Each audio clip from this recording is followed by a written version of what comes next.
Another Netflix adaptation? Fuck it.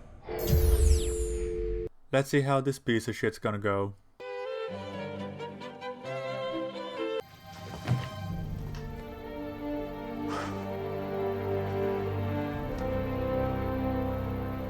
Shit.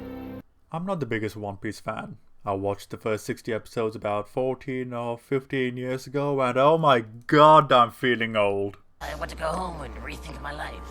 What I loved about the story were the characters, their relationships, and how they interacted with each other. While there was a lot of whimsy set within the outlandish world, it was always the more dramatic moments that stayed with me all these years, displaying a level of sincerity in the storytelling that makes even the most visually ridiculous incredibly earnest, making the serious moments all the more impactful.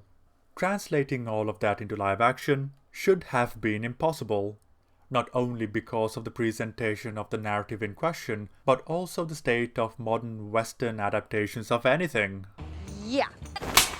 Having finished the season and looking through the behind the scenes, imagine my surprise when what all the cast and crew were talking about was being faithful to and honoring the source material. For this series, we wanted to bring the manga created by Oda Sensei into a new medium and to new audiences. The original IP material is the thing that makes it so great, and all of us want to honor that. Something really wonderful in what Oda-san has created. Truly, this is his sandbox, and we're just playing in it.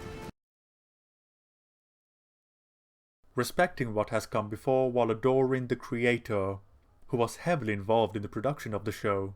Such is the love for the material that it oozes out of the screen. What I have just listed are such basic things when it comes to adapting someone else's work, yet, as of late, it seems absent and at times avoided by many filmmakers in the West.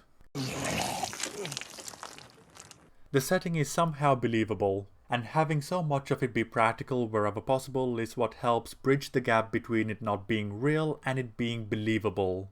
Not only with the locations the characters visit, but the characters themselves, prompting relationships to develop organically.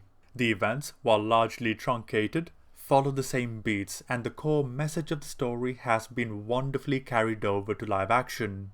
The crew work to bring the world to life, paying attention to every scrap of information that is on offer from the mind of Eiichiro Oda, whether it be the panels or questions he has answered in the past. A veritable cornucopia of information that is available for the showrunners to use so that the world is as authentic to the source as possible down to the most minute detail. The cast took all of their roles incredibly seriously. I think we both share a lot of the same values. I grew up with One Piece, and Zoro has always been my favorite character. Playing Sanji, I had to learn how to cook and fight. And I was like, this is gonna be fun. Such dedication is rare as of late, and when it is seen, only goes to elevate the appreciation directed towards the show. And with all the actors participating in the set pieces, it only adds to the verisimilitude of the world. Unlike Disney's Lodge, where the entire show or film relies on references, One Piece uses them to enhance what is already there for pre-existing fans. Much like Arcane. I don't even know your name. It's Victor. We Are is a fantastic example of this.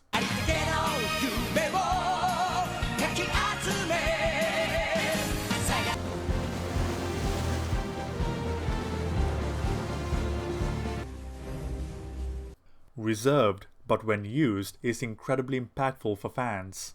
Over the past calendar year, we have had 2 tomes of storytelling brought to the screen, Rings of Power and One Piece, both with an incredible depth of material to work off of, are of a grand scale, narrative epics, and 8 episodes long.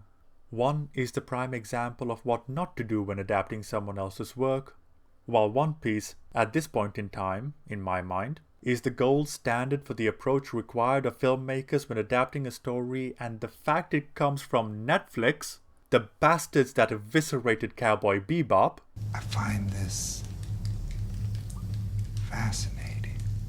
And I hope they maintain this level of respect not only for anime adaptations, Yeah. but all adaptations. On a personal note, I absolutely adored this show, because so much of the stories we have been getting as of late from Hollywood are incredibly cynical and nihilistic. Seeing a show that is as hopeful, inspiring, and earnest as this is something I have missed, and I hope for nothing but the best for the show. And that season 2, whenever it comes, has the same amount of love poured into it because this show is so sincere it hurts. Years. Having a built-in fan base is a phenomenal thing, and that also comes with a lot of responsibility to get it right.